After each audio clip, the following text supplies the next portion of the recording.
Before we turn to Book 4 in Dido's story, I thought we'd take a step back from Books 1 through 3 and look at two specific themes that have emerged here that are interesting contrasts with the material that we've seen before, and a nice window into what happens with the Roman version of ancient myth.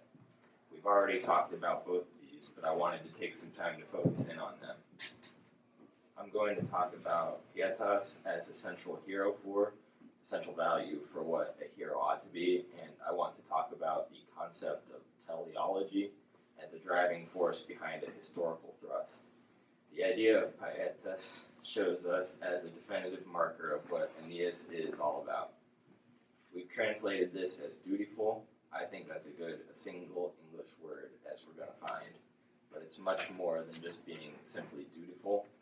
Pietas has an etymological with an English word, piety, and yes, indeed, it means showing due reverence to the gods.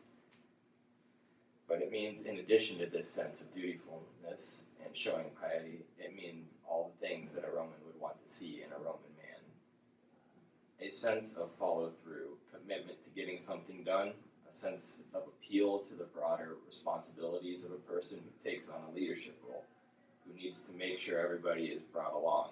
No one is ever overlooked. Pietas talks about doing the difficult, correct thing as opposed to the easy, quick thing. Carrying through with your promises, being honorable, all of these things are built into the idea of pietas. It's impossible to be a great Roman without exhibiting this and aspiring to it.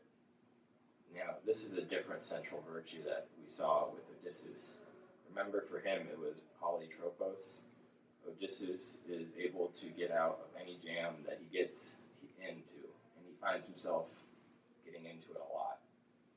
Through whatever strength, whatever guile he has to use, he'll get himself out of trouble. A Roman might look at that kind of cultural valuation and say, well, did he do getting into trouble in the first place? He shouldn't have been so swashbuckling and telling lies and being all sneaky like that. The Romans, in fact, don't hold up an idea of being polytropos, any Roman equivalent, as some centerpiece of what they want their hero to be. Instead, the new centerpiece of what a hero is going to be all about is this notion of being dutiful. Aeneas shows this in his relationship with the divinities.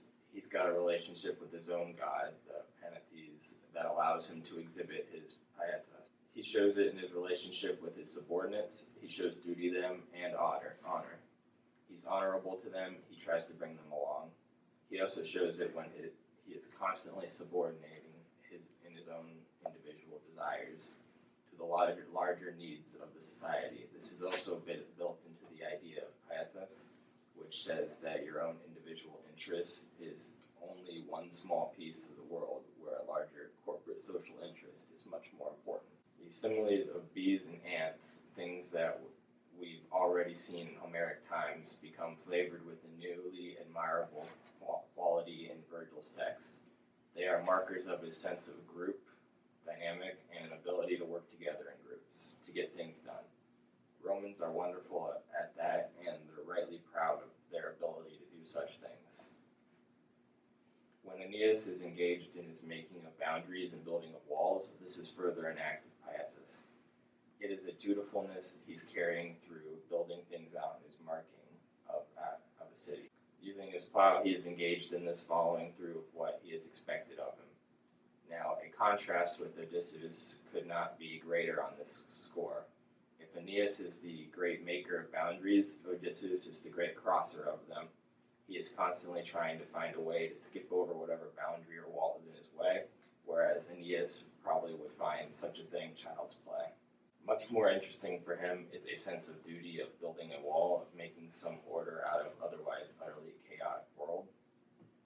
But it's tempting to map these two central values onto political and social dynamics of the times and cultures of which they emerge. The thing about the Greeks, well, they were in a stage of exploration. There was lots of settlement happening during the time that Homer was writing his epic, all the way through until the Athenian classical period that we focused on in the tragedies. Greeks were sending out colonies all over the place, and this idea of exploration and expansion, moving into new uncharted territories and running into strange things, there would have spoken in a profound way at a cultural movement when built on exploration and finding new spots. many of them either uninhabited or only very partially inhabited. By contrast, a person might be tempted to map the idea of pietas and dutifulness in subordinating your own individual desires to larger group needs, to a culture that was now all of a sudden in control and worried about maintaining a vast empire. The Romans are at a cultural time when Virgil writes his epic and puts pietas at the very center of what it is to be a Roman, a time of preservation. The expansion of the Roman Empire had reached its peak, and the idea now was to put up boundaries that could be enforceable, and talk about laws that would not be crossed. It's not a time of fleeing to far-flung places. It's instead a time to shore up things that have been made and to enforce boundaries. I wouldn't want those to become stereotypes of what it is to be Greek and what it is to become Roman, but as I say, there's a temptation, I think, to read those cultural values onto particular social and political climate of the time. Another theme that I wanted to make sure we got to tosses in the idea of theology. Now, we've mentioned in the past, it's the idea that history is moving towards some predetermined end.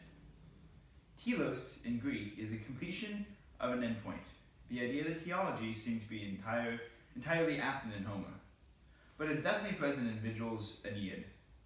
I want to bring up in this moment another universal law in the course, universal law number 8. People at the top of the power structure and people at the bottom of the power structure tend to embrace the idea that history is moving towards some predetermined endpoint. Now, why is that?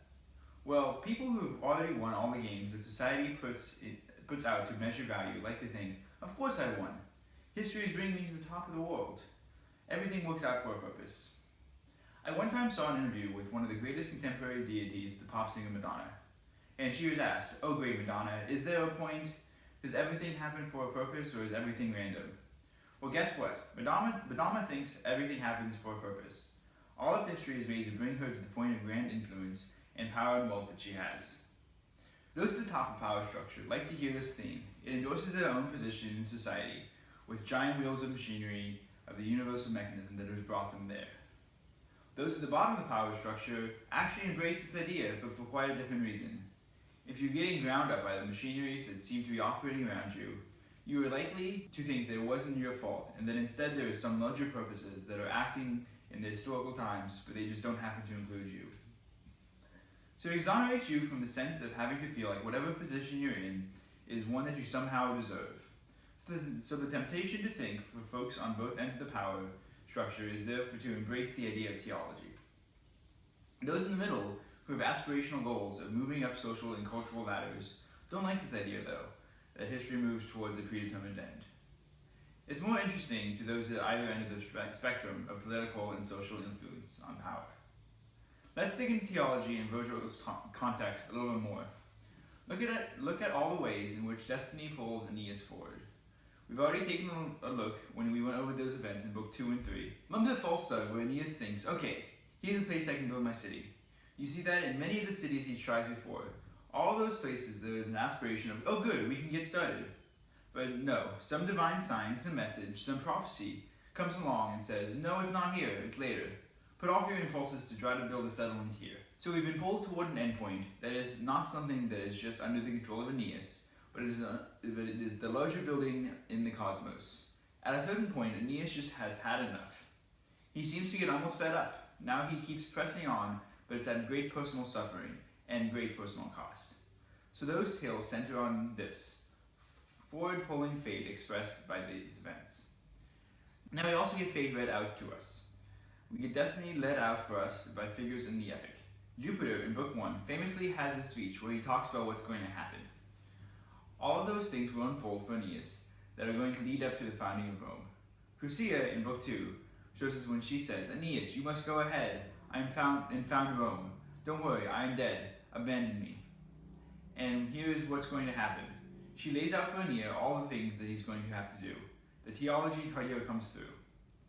The Delian Oracle, we hear on Dylos in book 3, says it's time for you to move forward, and here's the place you're going to go. We hear little indication of this from the Harpy Salerno. You're going to find your city after you eat your tables. It turns out to be the bread platters in book 7. We're going to see that also each of these currents of fate that is pulling us forward through the events is pushing us through, and that sometimes run over people that happen to be in the way. The best example of this is something we're going to see when we see Dido next. Her story is symbolic of a lot of smaller stories we've seen, of people who, as the machineries of fate and destiny are pressing themselves forward, are going to get ground up in the gears. And if Virgil was writing some simple epic where all Rome was a preachy, happy place to be, he would not have included all those details to talk about how awful suffering is and all the people that have to sacrifice in order to make Rome actually work. And Dido gives us a reality, a really interesting way of focusing on what is going on.